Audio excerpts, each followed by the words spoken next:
The evidence so far has borne out that that really is about them shutting him up. It's not really about discrimination. It's about they're offended, they're upset because in their little world of education, where the LGBT worldview has really captured education, of course. So the idea that somebody would dare come in and challenge that, right? That's just totally intolerable for them.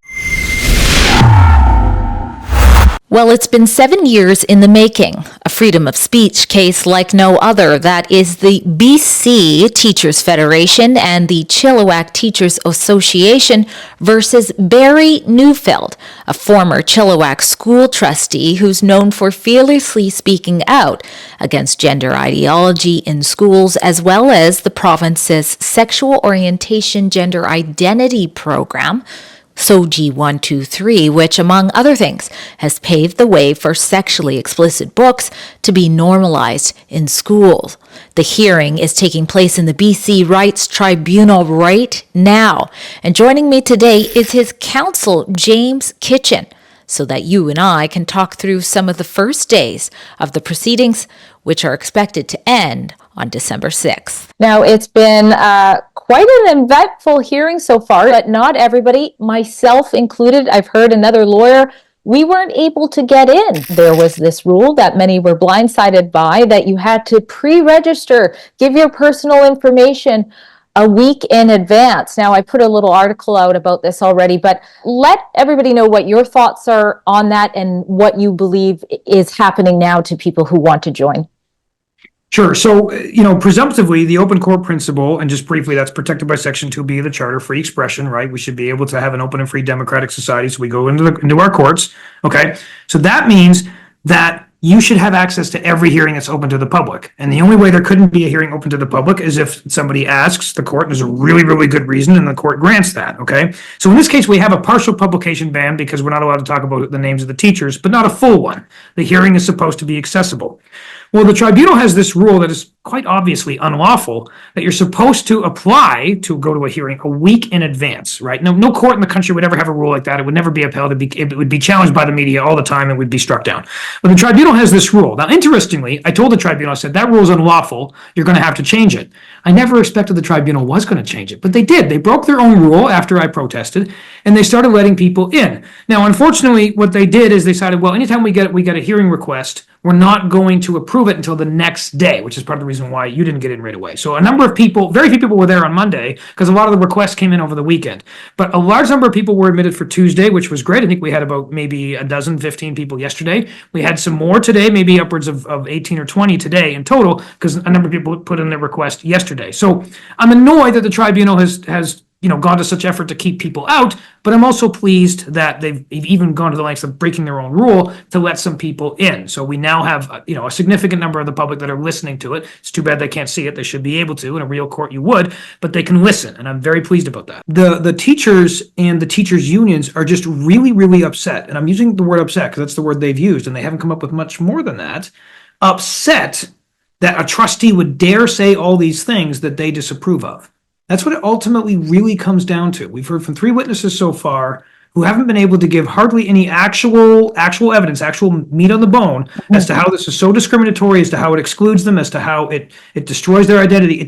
It creates a bad political climate, and it upsets us, and it's shocking. There's a lot of this sort of political rhetoric, but not actually anything about discrimination. So that's been fascinating. There's been other evidence that they don't really care what non-trustees say. I asked them, why haven't they brought a human rights complaint against you? But if you're not a trustee, you can say a lot more. That's a good summary of his evidence, which I thought was interesting. I didn't expect him to say that. So they're just really, really upset that a trustee would come in and say things that they find offensive. And so they've launched this complaint against him. So, him and I have always said this complaint is about shutting him up. Of course, we don't really know if that's, what it is, but that's what it is from our perspective. But interestingly enough, the evidence so far has borne out that really is about them shutting him up. It's not really about discrimination. It's about they're offended, they're upset because in their little world of education, where the LGBT worldview has really captured education, of course. So the idea that somebody would dare come in and challenge that, right? That's just totally intolerable for them. Well, and it's not just about shutting him up, it's about shutting out the voices he represents. You and I both know that some of the things that Barry has stood against, like the resources that teachers use because SOGI approves them, are not easy things to step out. So when they see Barry, when they go after Barry Neufeld, then they're going after a whole slew of other people who might want to say something. Now, I just want to read a little bit from the code so people know that as a journalist, when it comes to me, it's not even about whether or not what I'm saying is facts, because Section 7 of the code prohibits publishing any material that demonstrates discrimination or an intention to discriminate against a person or a group or class of persons, and anything likely to expose a person or a group or class of persons to hatred or contempt, etc. So that likely to expose, and you said it here, you said that it's these teachers who are offended. And one thing I heard in the hearing is that it came out that it's not even any students, right? So to go to this bit about the hate speech thing, and that's really the core of this case. There's a claim of discrimination in employment, but the real issue in the case is the hate speech thing. So they're saying this is hate speech because it exposes us to hatred. But here's the thing, my theory of the case, and I've said this lots before the tribunal, and I want people to try to understand this, and I don't know if this is going to pan out, okay, but this is my theory. All of Barry Neufeld's statements, none of them attack LGBT people. When we really look at them and you're fair about them, now they say it is, but when you're fair about them, they don't attack LGBT people, they attack LGBT beliefs. Okay, now here's the thing, a lot of people are like, oh, well, it's not beliefs, it's just their identity. Well, hold on now, gender ideology is a belief. Okay, now I understand people identify as some gender that doesn't exist and they identify as a boy when they're a girl. I get that. But the fact is that there's a belief underlying that. And he calls it gender theory or gender ideology. And he's criticizing that belief. He isn't saying trans kids are garbage, trans teachers shouldn't be allowed to teach, trans people are dangerous, they're terrible, they're ruining society. He is saying that gender theory and gender ideology is ruining kids and ruining society. Okay? But that's an attack on a belief system. It's not an attack on a person. Fascinating, I don't know if you heard it, but I questioned Mr. Glenn Hansman hard on this. And he said, without me even asking the question, he said, we need to separate the criticism of the belief from the criticism of the people. And that's my whole point in this whole case. Mr. Hansman's already made it for me. Okay? Barry isn't criticizing gay or trans people. He's criticizing those beliefs that underlie gender theory, gender ideology, and all the rest of it that's being taught as fact. And SOGI 123. And that's the real issue here, right? And they're saying, no, it's discrimination against us. And I'm saying, look, if that was said about a Christian or a Muslim or a Jew or a Baha'i or anybody else, right, they wouldn't be able to claim discrimination because all they could point to is that Barry was criticizing their beliefs. And that's not protected in the code. But these people have it in their head that it is. And then they keep citing the law to me saying, well, this is the law on this, because they really believe that they are immune from the criticism of their ideas. They're not, and they shouldn't be. For those of you who don't know who Hansman is, he's the former president of the BC Teachers Federation and also got in or together with Barry a defamation sort of battle because, among other things, he said that Barry Neufeld was not safe to be around kids or kids are not safe around him. I thought it was very interesting that he really was like, these things are facts. Like, this is not a theory. There are more than two genders. You can switch your genders. Yes. And I asked him, do we teach these things to kids as facts? Yes, we do. Of course, they are facts. And I didn't expect him to be sort of ashamed of that because I think he is. He's proud of that. He's a very open, proud guy. There's no shame on his part. And I mean, good for him. And he was key, sorry to interrupt you there, but he was also key in making SOGI 123 the program that's adopted across the West, correct? Oh, yes, and he was very proud of that. He was name dropping all the ministers and assistant deputy ministers that he had in his pocket. Yeah, he was proud of that. That was interesting. And I asked him, do we teach Judaism as fact? Do we teach Islam as fact? Do we teach Christianity as fact? And no, of course we don't. We just teach about the belief and that it exists. We don't teach it as fact, right? And this is what is part of animating Barry and other people's like him. It's like, not only is this a theory that, I'm sorry, is really unscientific and has no basis in reality, but it is not being taught as a theory to these kids. It is being taught as fact. It is a fact that there's more than two genders. It is a fact that you could change these genders. It's being taught to kids in grade 2. Of course people are upset. It's one thing to teach that theory, which is junk. It's another thing to teach it as fact to these kids. Because then the word like indoctrination is totally a fair word. They're freaking out about it, but I'm like, that's a fair word. That's what you're doing. So that's coming out, right, in this case, where I don't know if it is in any other case because the lawyers are too scared to talk about it, right? And so I don't know if it's actually coming up that this is a real issue, right? Of course, free speech allows Barry to criticize this. You're teaching this as if it's fact in the school when it's a bogus theory. And that's all going to come out 10 years from now, like it is in America and the US. That's a big deal. He pretty much came out and said, no, that means the law says that you can't criticize our beliefs. Yeah, no, you can't. You can't say those things about gay people. You could say those things about, it's not anti-Semitic to say that Jewish beliefs are stupid because men can't, because women can't give their testimony without men asking or coming in to verify it. But no, you can't. No, you can't say that gender theory is junk. That's discriminating against trans people. He was very, very firm on that. Very, very arrogant about that. It was very much like, we have the power. You don't. The law is on our side. You can't do that. Let's move over to the next witness. So this was Kletke.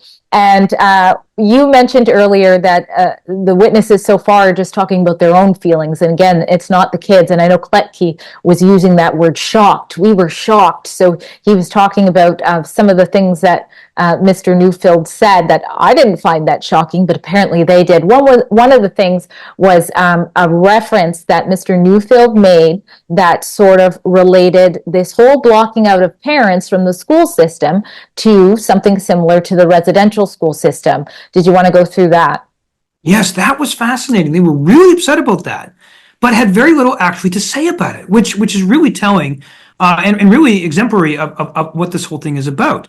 They have a very hard time actually articulating it. So they just kept saying, it's really, really terrible that he would compare this to the residential school thing. So basically what he's doing is he's saying, look, we didn't respect parental rights and listen to parents and respect different cultures. And as a result of that, we ended up, the 60 scoop and all that. We took all these kids and we put them in these residential schools, and that really didn't go well. I mean, even amongst, when you can get Aboriginal people and other people that are like, okay, there are actually no graves. Even get those people in a room and even they can agree, this did not go well. This was not a good idea. We don't take kids from their parents, whether they're Aboriginal, white, black, or gay, or Christian, or whatever. It's not good. Okay, we can all agree on that, and that's what he's getting to. He's getting to, that was terrible. This really isn't much different, because you're telling this kid that he can come to school and be whatever gender he wants, and they'll keep it a secret. You're telling this kid he can switch his gender and then to go home and tell his grandma that, she just needs to get with the times and understand that he's a different gender now. So you're intentionally creating this division between the generations and the parents and their kids, and you're not have no regard for the culture. Right? I mean, this whole thing with the residential thing was cultural genocide, which that term is overused, but I can actually, I see some cultural genocide there. Sure. I mean, what about the Persians and the Nigerians and the East Indians? I mean, forget about just the religions I went through. What about all the people groups? What about all the ethnic cultural groups that don't believe in this junk because they have normal cultural values that are based on the reality of the world and biology of human beings? You can't switch your gender. You're probably not going to be able to biologically have your own kids if you do end up marrying a man. I mean, that doesn't mean you can't become gay, but at least, consider that, right? Like, that's a cultural value. That is, like, it's not offensive for Nigerians or whoever else in the world to have that cultural value. Grandkids are really important right? That's what Barry's getting at. You're driving a wedge between these kids and their parents and these kids and their culture by saying that you're right and that these theories are right and that this is the way it is. And it's funny because I think the comparison is actually very, very apt. And they're lighting their hair on fire. And yet, when questioned about it, not even on cross, but in examination in chief, which is sort of the friendly opportunity to give your beliefs, all they can say is, "It's shocking. I can't believe he would say that. It's so upsetting. It's so offensive." And it's like, okay, can you not explain? Do you literally not have the mental capacity to explain what is so bad about it? If it was so bad, it shouldn't be that hard to explain it, right? I haven't heard it yet. It's amazing. We are not allowed to publish who the teachers are that are testifying. There was a little bit of, should their first name even be heard in the hearing? And so now it's just going to be teacher 1, teacher 2, teacher 3. And teacher 1 started telling their testimony today. You haven't cross-examined. But can you tell us anything about why these teachers' identities even need to be concealed in the first place? They are convinced that people are going to commit actual violence. And when I say violence, I mean in the English sense of the word, not their sense, which is, words are violence to them. Real violence. They're really, really concerned that people are going to dox them and then show up at their house and threaten them and, break their windows as if it's 1930s Germany again or something like that, and then actually, catch them on the street and beat them up. And I don't deny that this crap happens. Okay, there's a lot of violence in the world. I would say most of it's just because human beings can do evil things to other human beings. Occasionally it is based on the fact that they're gay, trans, Jew, black, white, whatever. Okay, I get that happens. But to suggest that that threat is so real that they can't even use their names without any sort of context or evidence to this. I mean, I've asked them. I've asked my witnesses so far, the witness that they've brought up. Was there any violence? No. Were any teachers threatened? No.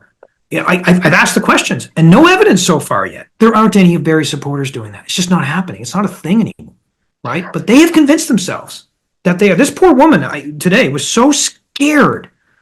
She was crying most of the time. And actually, I felt bad for her because she has convinced herself. She's been convinced by other people that she will lose her job. She will get beat up. She will, people will start screaming and yelling at her. And I don't know, all this stuff, which is crazy because, as I was getting ready for this hearing, I had two people call me who had just lost their job and got kicked out of their practicum at university because they said something that offended a trans person. In my opinion, what I'm seeing, what I'm reporting on, the violence is actually coming from one side, and it is usually the activists who are saying they're defending trans rights, often when the argument isn't even about trans rights. I'll give some examples. There's Billboard Chris.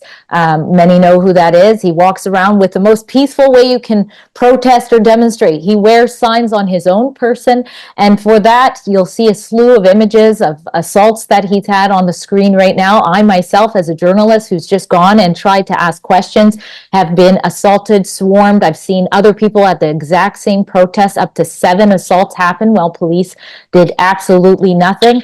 Earlier, I mentioned that we're facing our own Section 7 suit with the BC Human Rights Tribunal. That is brought on by the infamous Jessica Simpson, formerly known as Jonathan Yaniv, who's already assaulted 2 of our reporters before, been found guilty of doing so for my former colleague, Kian Bexty, and who has said this to me for simply being there for covering this hearing.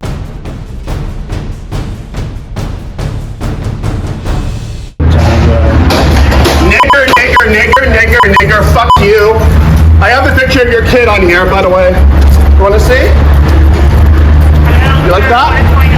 You like that, Drea? Fucking little bitch. So those who want to get behind helping end Section 7, helping it get repealed, please go to repealsection7.com, help out people like Barry and Rebel News. So what do you want to end up? This, I believe, is expected to run till December 6th. So what message do you want to end this report on about this hearing? This is the marketplace of ideas. But the other side doesn't want to admit that because they want to cancel and censor under the guise that any criticism of their ideas is really criticism of their identity, which means they can shut it up. But it should be the marketplace of ideas where these ideas on both sides have it out. But they don't like that, so they pretend that they can shut it up. And they really don't mind flaunting their power, their cultural and institutional power to be able to do that. And I think that's terrible I think everybody loses in the end. Not just the people who are pointing out the truth that gender ideology is wrong, but everybody loses in a society where one people group can say, our ideas are off limits, you criticize them, and you're out of here. That's dangerous. That's bad. We don't want that. Nobody benefits from that, including the LGBT community, by the way. Nobody benefits. So I really hope the tribunal understands that. That's one of my key points here. I'm trying to hit home with them. I don't think they will, but I have to try. If they do, it'll be great. It'll be a good thing. We can get a little bit of free speech back in this country. Well, you heard me say it. Section 7 isn't just coming for the Barry Neufelds of the world. It's also coming for Rebel News, who gives the voice to people like Barry Neufeld. If you want to get behind our action to defend ourselves and freedom of press and freedom of speech, please go to repealsection7.com and please donate what you can.